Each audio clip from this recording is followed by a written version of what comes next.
la communication, et plus particulièrement à la communication externe, et dans la communication externe, à la communication commerciale.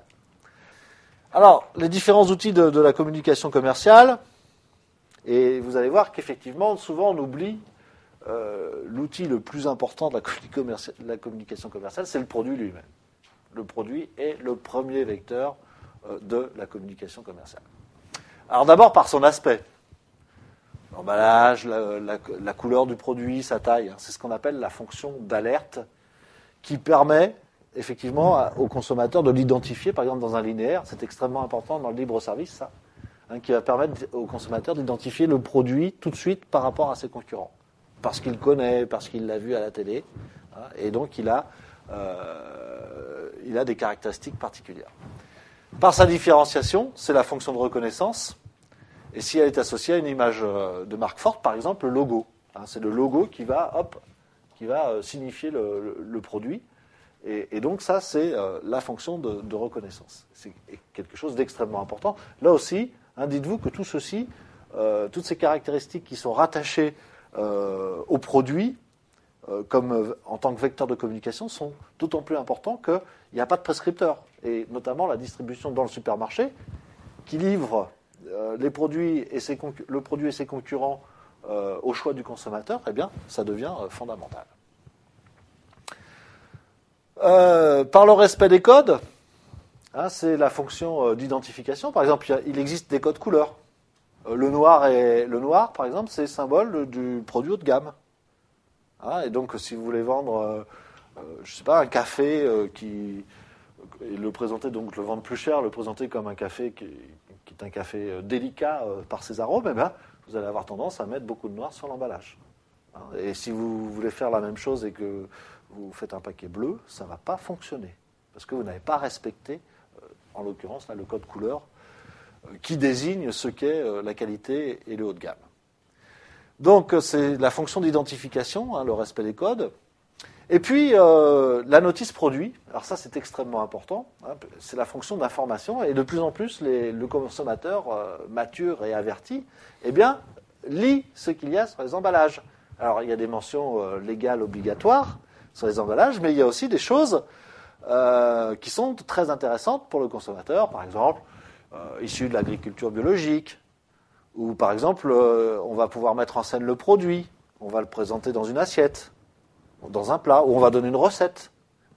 Et donc cette mise en scène là du produit rajoute de la valeur au produit et peut être déterminante pour l'acquisition et l'achat de ce produit. Donc ça, c'est la fonction d'information.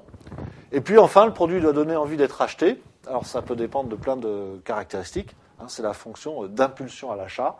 Et ça fonctionne généralement, c'est sur le sens visuel. Hein, c'est tout de suite, tac, le produit plaît, et on va acheter sans réfléchir. C'est ça l'achat d'impulsion, en fait. En fait, plus l'achat est réfléchi, et plus le consommateur va avoir besoin d'informations. Donc l'achat d'impulsion, c'est juste un aspect visuel, et puis un coup de foudre pour le produit, pour X raisons, et on l'acquiert. Parfois, d'ailleurs, on ressort du magasin, on se demande pourquoi j'ai acheté ça. Hein, donc, effectivement, c'est l'achat sans information préalable. Alors, ensuite, donc, les moyens plus traditionnels de la communication commerciale, et quand on parle de communication commerciale, évidemment, on pense à la publicité. On va le voir, ce n'est pas que ça. Alors, définition de la publicité qui est donnée par un des spécialistes de la question, Jacques Landrevie. La publicité est une communication volontairement mise au service de la réalisation d'un objectif à caractère commercial. Qu'est-ce que ça veut dire ? Je communique pour faire vendre mon produit. Voilà ce que signifie la définition de Landrevie. Alors, les différents outils de la communication commerciale, la publicité donc, eh bien, cette publicité, elle est de plus en plus contrainte. Il y a d'abord des obligations qui sont liées à la publicité.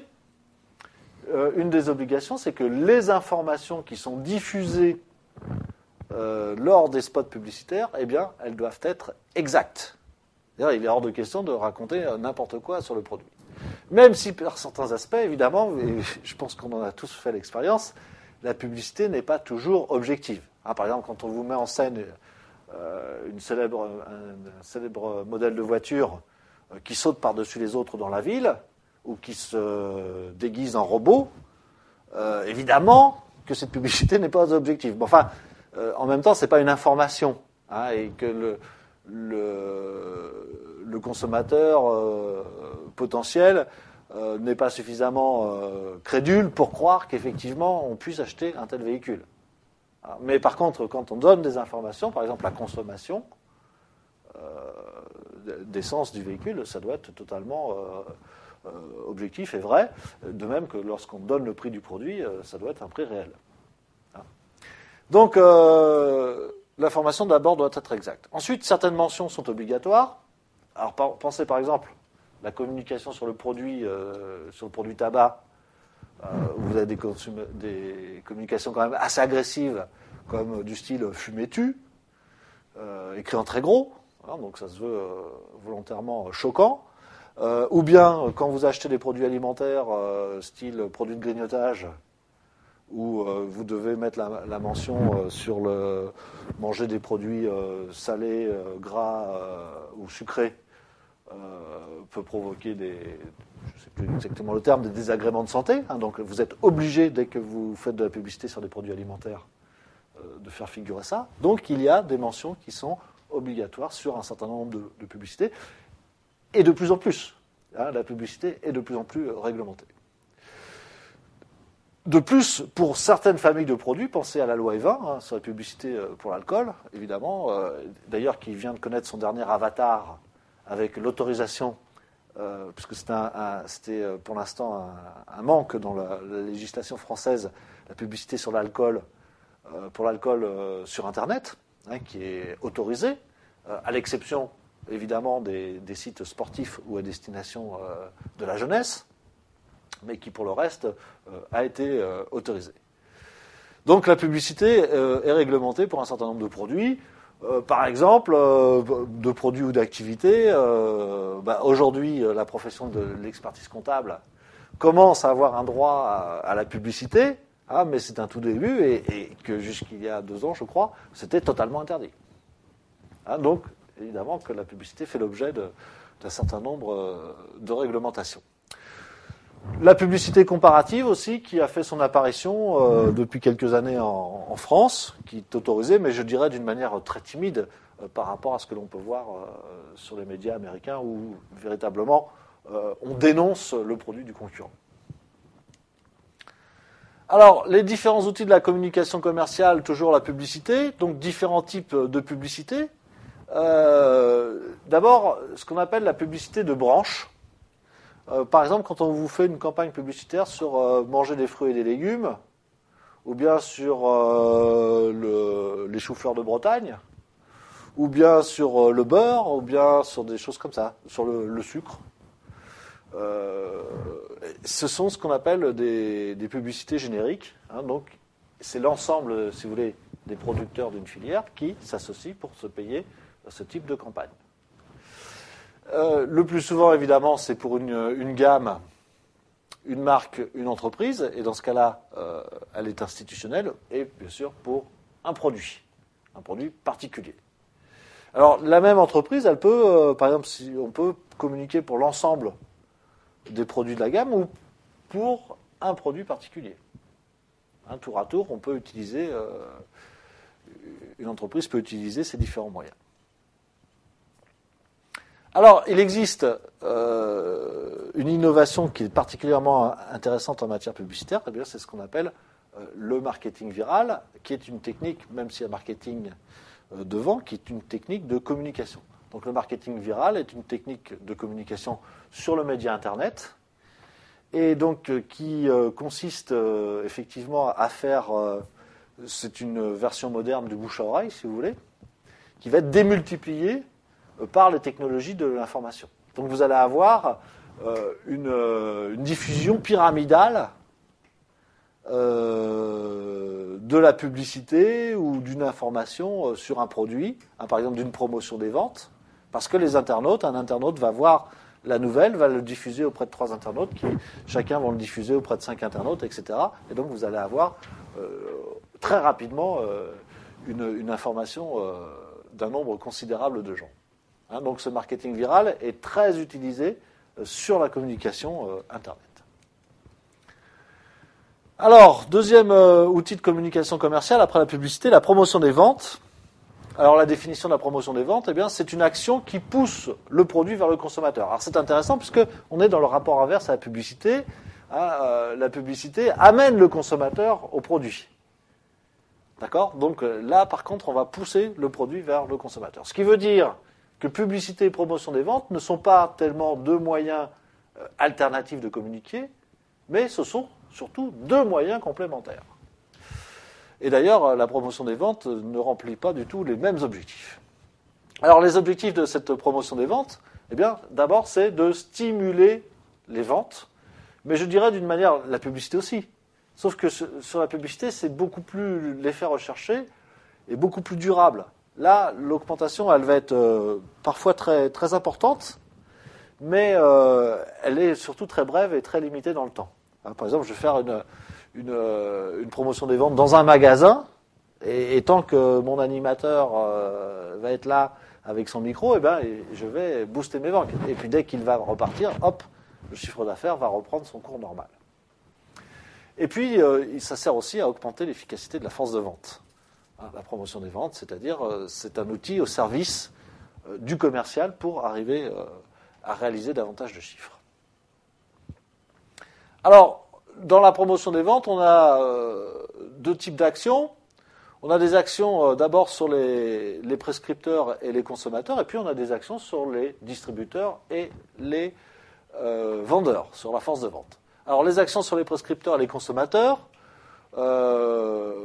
ces actions, elles sont destinées à faire connaître le produit d'abord, la marque, quand c'est une nouvelle marque, obtenir l'adhésion des consommateurs et surtout des prescripteurs, provoquer l'achat et ou fidéliser. Voilà les différents objectifs que l'on peut avoir au niveau de la promotion des ventes dès lors qu'elle s'adresse aux prescripteurs et aux consommateurs. Alors, différents moyens au service de la promotion des ventes pour les prescripteurs et les consommateurs. Les échantillons, faire essayer, faire connaître. Donc c'est, par exemple, un visiteur médical qui propose un nouveau médicament, donc qui propose des échantillons en test à un médecin, pour qu'il puisse les essayer ou lui-même ou en fonction de la molécule vis-à-vis de ses clients. Des essais, on peut essayer de produits pour montrer que ça marche, que c'est efficace, etc., ou faire des démonstrations. C'est aussi de la publicité sur le lieu de vente, pour attirer l'attention et montrer que ce nouveau produit, par exemple, existe, et des offres spéciales pour inciter à l'achat. De produits pour le prix d'un, ou 50% gratuits, ou ce genre, vous voyez, ce genre d'opération. Ce sont aussi des bons de réduction, reprise d'un ancien produit, des concours parfois, des jeux, des loteries, des cartes de fidélité. Bref, on remarque que la promotion des ventes repose énormément sur la créativité des équipes de marketing.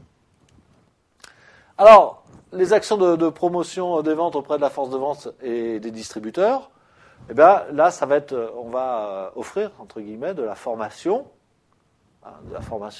sur le produit.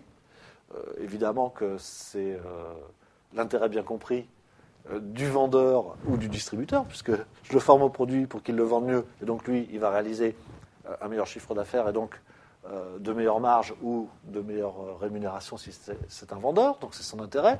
Des cadeaux en fonction du volume vendu, des primes, pareil, et des incitations financières, c'est-à-dire, là c'est pour le distributeur, des remises sur les volumes vendus à partir du moment où les volumes vendus dépassent une certaine quantité. Et puis ça peut être des concours, ça c'est pour animer généralement une force commerciale interne. Voilà, l'équipe, on fait ça généralement plus en équipe que par personne. Par exemple, dans une banque, on décide de mettre le paquet sur la vente de cartes bancaires aux clients, ou de portefeuilles électroniques aux clients, et donc on fait un concours sur 50 ou 100 agences. On dit voilà, l'agence qui, tel mois, vend le plus de cartes, se verra payer un séjour d'une semaine au Maroc, tout frais payé. Donc les gens, ça les stimule et ils participent plus volontiers à cette opération. Donc voilà les actions de promotion des ventes auprès de la force de vente et des distributeurs.